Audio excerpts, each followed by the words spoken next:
ये है दिल्ली दर्पण।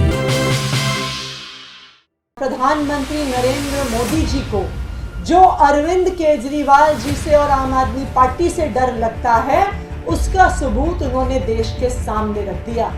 भारतीय जनता पार्टी के एक और राजनीतिक हथियार इलेक्शन कमीशन ऑफ इंडिया ने अपने इस पत्र के माध्यम से आम आदमी पार्टी के कैंपेन सॉन्ग पर रोक लगा दी है।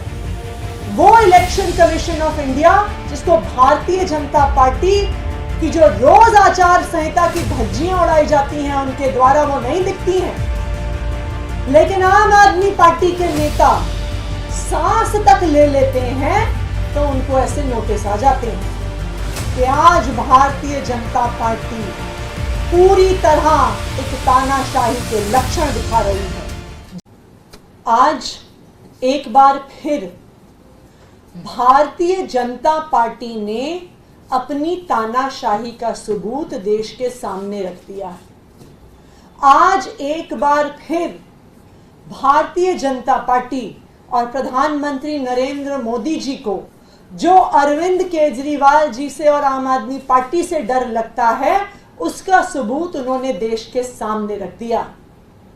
सबसे पहले भारतीय जनता पार्टी शासित केंद्र सरकार ने एक फर्जी मुकदमे में दिल्ली के मुख्यमंत्री अरविंद केजरीवाल जी को लोकसभा चुनाव की घोषणा के बाद गिरफ्तार कर लिया।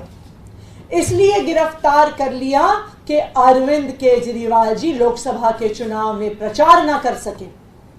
यह सिर्फ तानाशाही सरकारों में होता है कि विपक्ष के नेताओं को जेल में डाल देते हैं।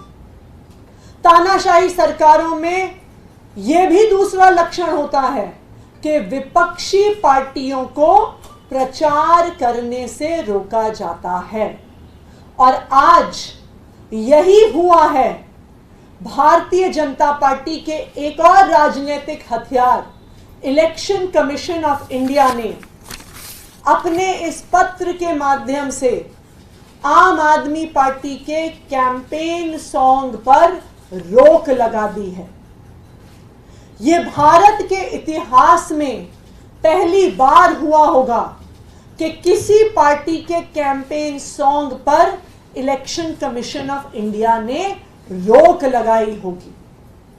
वो इलेक्शन कमीशन ऑफ इंडिया जिसको भारतीय जनता पार्टी की जो रोज आचार संहिता की धज्जियां उड़ाई जाती हैं उनके द्वारा वो नहीं दिखती हैं, लेकिन आम आदमी पार्टी के नेता सांस तक ले लेते हैं तो उनको ऐसे नोटिस आ जाते हैं। जब भारतीय जनता पार्टी ईडी और सीबीआई का प्रयोग करके आचार संहिता के दौरान विपक्ष के नेताओं को जेल में डालती है, उस पर इलेक्शन कमीशन ऑफ इंडिया को कोई आपत्ति नहीं है।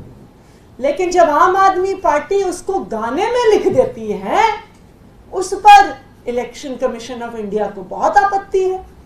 वो कहते हैं कि जेल का जवाब वोट से देंगे, ये रूलिंग पार्टी को और एजेंसीज को बहुत पुअर लाइट में दिखाता है।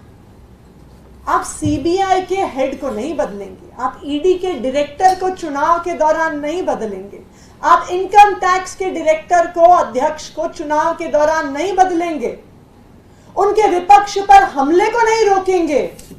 लेकिन अगर कोई प्रचार में कह दे कि झूठी गिरफ्तारियां हो रही हैं तो ईसीआई को उससे ऑब्जेक्शन है। जब भारतीय जनता पार्टी की वॉशिंग मशीन चलती है, जब भारतीय जनता पार्टी में एक एक करके जो विपक्ष के नेता जाते हैं, उनके ईडी के, सीबीआई के, इकोनॉमिक ऑफेंसेस विंग के, एंटी करप्शन ब्यूरो के केस बंद हो जाते हैं, उसमें इलेक्शन कमीशन ऑफ इंडिया को कोई आपत्ति नहीं है। लेकिन अगर उसके बारे में कैंपेन सॉन्ग में जिक्र हो जाता है तो उस पर इलेक्शन कमीशन ऑफ इंडिया आपत्ति जताता है, कहता है कि ये बात तो अपने कैंपेन में, प्रचार में इस्तेमाल करना गलत है। तो भारतीय जनता पार्टी तानाशाही करे वो सही है, उस तानाशाही के बारे में कोई प्रचार करे वो गलत है। और सबसे मजेदार बात, आम आदमी पार्टी का कैंपेन सॉन्ग जेल का जवाब वोट से देंगे, उस पूरे गाने में कहीं पर भी भारतीय जनता पार्टी का नाम नहीं है। लेकिन इलेक्शन कमीशन ऑफ इंडिया कहता है कि अगर आप तानाशाही की बात करते हैं, this is a criticism of the ruling party. यानी इलेक्शन कमीशन ऑफ इंडिया खुद मानता है कि भारतीय जनता पार्टी इस देश में तानाशाही चला रही है। तानाशाही के किसी भी विरोध को वो भारतीय जनता पार्टी का विरोध मान रहे हैं।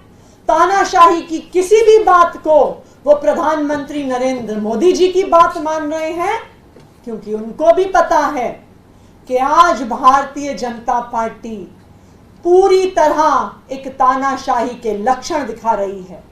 जिस तरह से ईडी और सीबीआई का प्रयोग करके विपक्ष के नेताओं को जेल में डाला जा रहा है, जिस तरह से कांग्रेस पार्टी का बैंक अकाउंट सील किया, और जिस तरह से अब आम आदमी पार्टी के प्रचार को रोका जा रहा है, ये साफ साफ दिखा रहा है कि आज इस देश का लोकतंत्र खतरे में है और आज भारतीय जनता पार्टी ने इस देश को तानाशाही बना दिया।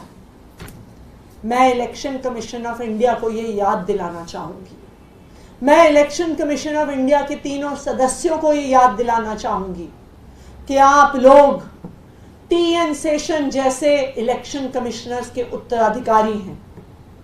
टीएन शेषन जी को इतने सालों बाद भी याद किया जाता है क्योंकि उन्होंने भारत में फ्री एंड फेयर इलेक्शंस को एक नई ऊंचाई पर पहुंचाया। मैं आज के इलेक्शन कमिश्नर से ये अपील करती हूं, मैं चाहती हूं कि ऐसा ना हो कि कुछ साल बाद 2024 के इलेक्शन को याद किया जाए कि ये वो इलेक्शन था जिसमें भारत का लोकतंत्र खत्म हो गया।